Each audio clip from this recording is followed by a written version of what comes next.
The story begins with a disastrous storm that kills thousands of people within seconds. This catastrophe happens because the US military accidentally deploys an experimental weapon, resulting in the decimation of Hobart. The scene shifts to Ava, who is traveling on a plane. A woman sitting beside her still holds on to hope that her son is alive. News reports explain that an electromagnetic pulse caused catastrophic neural failure in all living beings on the island, leading to their deaths. Ava arrives at Devonport to register herself as a volunteer for body retrieval. She requests to join the unit headed down to the south of the island, but a soldier tells her that no one is going south of Hobart yet. The whole city is still burning. She tells her to stick with her unit and that she'll make it south eventually. She asks Ava who was down there. Ava replies, her husband. The captain confirms that the rumors about the dead are true. He says the military will take care of them efficiently, with the dignity they deserve. They also assure everyone that the dead are docile and slow-moving. Ava starts remembering the moments she shared with her husband Mitch while traveling in a bus. A man asks a soldier how many of them have actually come back, but the soldier dismisses the concern. The whole city is filled with burning houses. Ava enters an abandoned house, looking at family photographs and searching through the darkness. When she opens the window curtain, she's startled. 3 dead bodies are lying in the garden. Ava and another woman carry a body outside. The woman looks disturbed by the sight and eventually leaves. Some other volunteers are unable to continue the task. Ava forms a team with a man named Clay. Together, they start getting the dead bodies out. They break into houses one after another and retrieve the bodies. In one house, they struggle to move the large body of a woman. Looking at that woman's wedding pictures, Ava remembers the day of her own marriage with Mitch. Outside, when everyone is taking their lunch, Ava spots the same woman from the flight who has lost her son and is wailing. As they continue searching, Ava spots a baby carriage, which triggers the memory of her inability to get pregnant. While searching, Ava notices bloody footprints on the floor. Following them, she sees a man covered in blood. Clay goes outside to signal the soldiers. Ava locks eyes with the man. Within moments, the soldier arrives and kills the men. Later, the priest prays for the dead, after which, the bodies are dumped into a pit for burial. Ava is deeply disturbed by all of this. At night, Ava marks the route to the Enso Resort in Woodbridge, where Mitch was staying before the disaster. It's 200 miles away. Ava decides to escape. As she runs out through the kitchen door, a soldier catches her. The soldier tells her to go back to her room.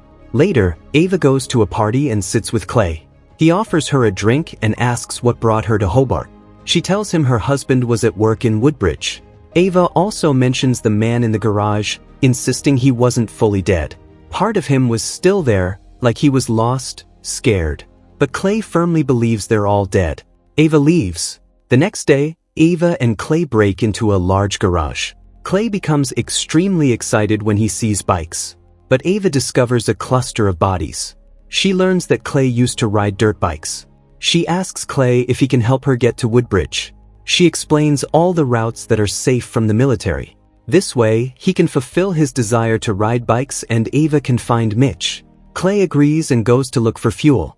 Suddenly, a woman among the dead bodies opens her eyes. She stands up and starts gnashing her teeth. Clay spots Ava and tells her to run.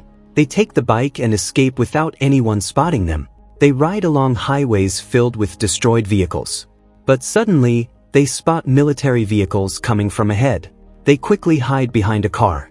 Ava sees a dead man approaching them, but the military shoots him before he can reach them. As they move closer to the destruction site, everything around them is dead bodies. After refueling, they push forward through thick smoke and reach Hobart City, which is devastated and burning.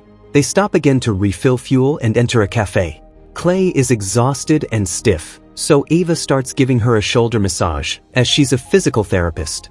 Ava sees a tattoo on Clay's hand and asks him, "Did you lose anyone close?"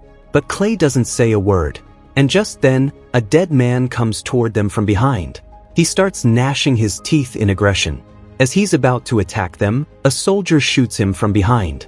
This soldier, named Riley, asks them what they're doing here. Ava tells him that she's looking for her husband, and Clay is helping her in this search. Hearing this, Riley takes Clay away for interrogation and locks Ava in a room. Alone in the room, Ava remembers how her relationship with Mitch was falling apart. Later, Riley comes to her alone and tells her that Clay escaped, leaving her behind. He says, "I know what you're going through, so I'm going to give you safe passage through to Woodbridge." Ava goes along with him. During the journey, he tells Ava that he needs to stop at his house to collect some belongings, which makes Ava feel awkward. When they arrive, Riley invites her for dinner, which makes Ava more suspicious. During the dinner, Ava notices some photographs of Riley with his wife. He tells Ava that his wife was 2 weeks away from giving birth to a baby boy when the catastrophe happened. He was at training at that time, and by the time he reached here, his wife was dead. He buried her himself in a pit. Ava asks Riley, "When are we leaving?" Riley says, "Before we get going, there's something I need to ask you." Later, Ava wears his wife's dress, pendant, but doesn't wear his wife's ring. She takes a scissor and hides it under the pillow. When Riley comes in, Ava says, "Just one dance, that's all." Riley starts dancing with her. But while dancing, Ava starts remembering her dance with Mitch. Then suddenly, Riley notices that she's not wearing the ring. He demands she put the ring on and dance again. Ava refuses, saying that "I'm not taking off my ring." When Riley tries to force her, she hits him on the head and runs from there. She locks herself in another room, and there she sees his wife's dead body. Riley insists that his wife and child are alive. He feels his child's kick. He requests Ava to open the door, but she escapes from the window. She tries to grab the car keys from inside the house, but Riley spots her and starts chasing her.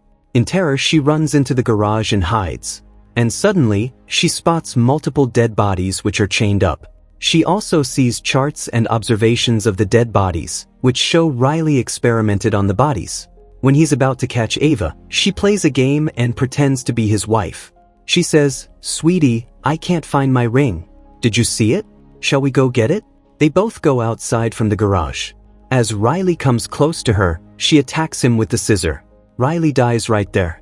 Ava grabs the car keys and runs toward the car. As she starts the car, she's shocked. Riley's wife is standing in front of the car, but Ava ignores her and leaves from there. As she continues her journey, she recalls the moment Mitch left her. He even refused to let her drive him to the airport. The next day, Ava sees some abandoned clothes on the road. She wears them and starts moving forward with an axe. But suddenly, a man comes from behind her. He attacks Ava and starts chasing her. As he's about to attack Ava, she attacks him on the head and kills him. A short while later, she finds a camper van. She pulls the dead bodies of the entire family out of the van. The resort is only 6 miles away now. At night, a member of the family wakes up. Ava takes her axe and goes to look outside. She sees the man digging a grave to bury his family. He looks at Ava once, then turns around and starts digging. Ava helps him bury his family. He signals her to kill him too, so Ava kills him with her axe. She buries his dead body and places the family photo on the grave. Finally, Ava reaches the Enso resort. She sees that people died there instantly, frozen in their final positions. She looks around the rooms and finds Mitch's room. Ava finds him dead beside his bed. His skin is burned and blackened. Suddenly, she notices a young woman's ID card. Mitch's wedding ring is also lying in the bathroom, revealing that Mitch was cheating on Ava. Ava sits beside him and says, "I'm right here, Mitch. We're just going to leave this giant mess the way it is?" She begs him to wake up. And suddenly, Clay also arrives there. Later, they both sit by the coast. Ava opens up about her deteriorating relationship. She tells him that she wanted IVF, but he refused. She hooked up with someone else but told Mitch about everything before he came here. She thought if she could find any version of him, she could somehow fix things, but she can't. Clay also tells her that his daughter and his wife have nothing to do with him, so he decided to come here thinking they would see him in a better light, but they didn't care about him. Later, they spend time together swimming and drinking. The next morning, Ava takes out her ring and places it in Mitch's room. She and Clay wrap Mitch's body in a cloth and place it in the boat. They set the boat off into the vast sea. When they're heading back home, a dead body comes in front of their car.